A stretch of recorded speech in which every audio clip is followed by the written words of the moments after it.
When one door closes, another opens. You may have heard that expression, and it actually fits perfectly with our lesson on Esther this week. So keep watching so you can learn more about how a closed door was an opening for Esther. Hi everybody, before we get started, if you wouldn't mind clicking subscribe to my channel, I would really appreciate it. And at the end, please like and share this video. Now here comes today's lesson. Hi everyone, we're back, and this lesson is on Esther chapter 1. In our last lesson, we learned about the context of the book of Esther and where it occurred in history. And if you'd like to learn more, you can click right here for that video.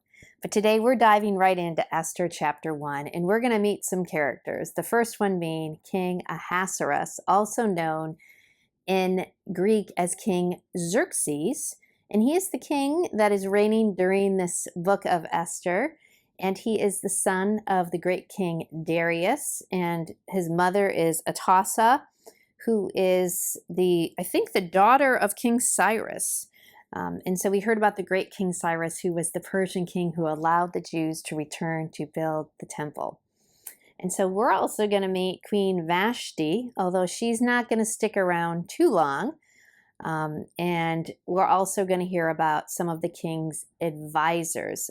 Mukin is one of them. We'll hear his name specifically. And so we are going to dive right in. And one of the interesting things about the book of Esther is it really starts with an end. And it's going to be the end of the rule of Queen Vashti. And we're going to learn right now how it unfolds. And so one thing to know about the book of Esther is you're going to hear a lot about banquets. It starts with a banquet, actually 3 banquets, and it ends with a banquet. And a lot happens at the dinner table. And so the 3 banquets that we're going to hear about today in Esther chapter 1 is the first one occurs in Esther 1, 2 through 4, and it's the banquet of power. And it's when King Xerxes invited all of the nobles, the military leaders of Persia and Media, the princes and the nobles of the provinces were present. And this party and banquet lasted for 180 days.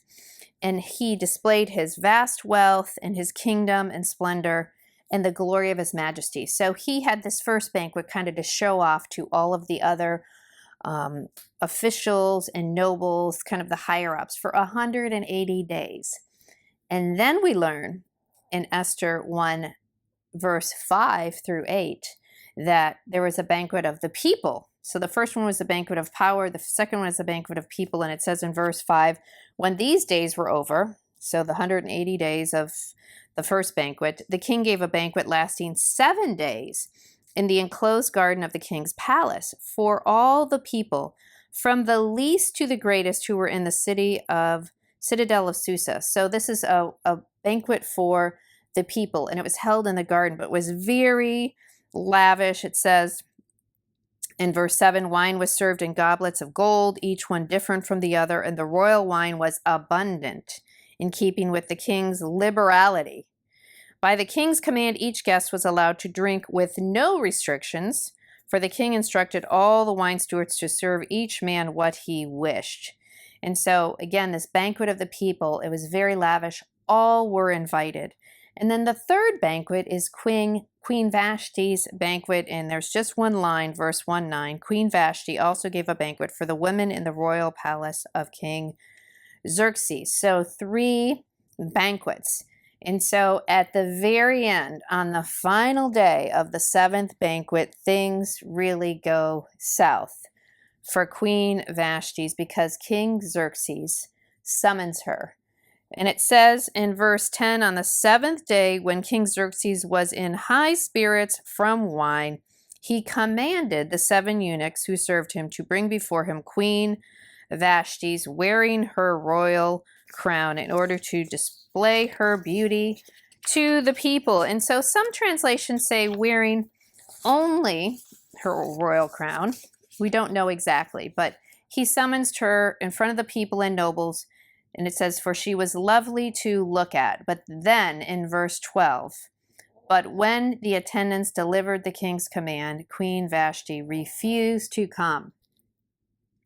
Then the king became furious and burned with anger. So after 180 days, then another 7 days of banquets. On the final day, when the king is drunk, he wants his queen to come in, and she says no. We don't know exactly why, but we know that there was a ripple effect of what her decision was that affected the whole kingdom. And so I have to say, I mean, Queen Vashti had a lot of courage, but not a lot of wisdom. This is a very male-dominant world, and here this king is having this huge feast of the last day of the last feast to show his wealth and to bring him glory, and his own queen embarrassed him in front of the whole kingdom. Because remember, this was the banquet of the people, and so it was the ultimate embarrassment.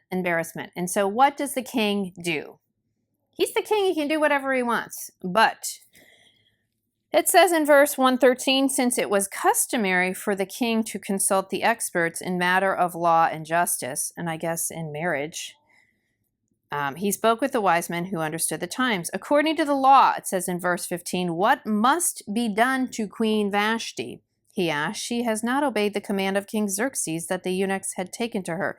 It's so interesting how he's not saying what must be done to my wife, and he's he's making this very impersonal. This is his wife, and he's actually leaning on others to help him decide what to do. But he says, what must be done? Not what shall I do? What do you guys think? What must be done? So he's really abdicating his authority right over to his consultants. And it was a decisive moment. And so after some discussion, it says in Esther 1:19 through 20, therefore, and this is Memucan, one of his advisors, if it pleases the king, let him issue a royal decree, and let it be written in the laws of Persia and Media, which cannot be repealed, that Vashti is never again to enter the presence of King Xerxes. And also let the king give her royal position to someone else. There is the opening. Who is better than she? Then when the king's edict is proclaimed throughout all his vast realm, all the women will respect their husbands from the least to the greatest. Esther 1:19 through 20. And so what's happening here is this consultant, these experts of the law, want the king to write an edict because they are concerned that if word got out that Vashti's did not obey the king, there would be a different ripple effect, that all the wives would do the same and follow her lead with no punishment. So they're going to stop this immediately with this edict. And Queen Vashti doesn't even have a chance to see her king, her husband, to explain why. She is banished from the kingdom because the king agreed. The king agreed. And so she was not allowed to see him. She was completely cut off. Not only did she lose her crown, but like I said, there's a ripple effect to all the women in the kingdom. And it says in verse 122 that every man should be ruler over his own household.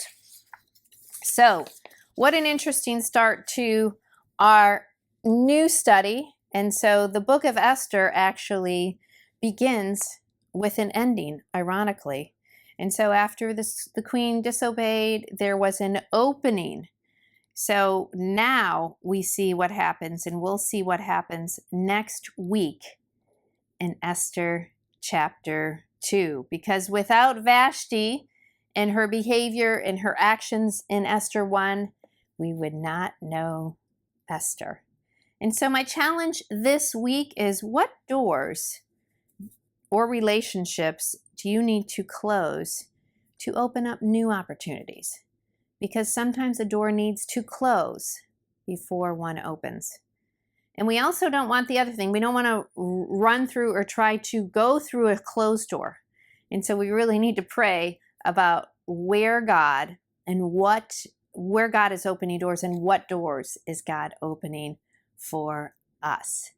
And what ones do we need to close to open up new opportunities? So next week, Esther chapter 2, we are going to hear and learn about Esther. So I hope you tune in for our next lesson. Have a great week. Bye-bye.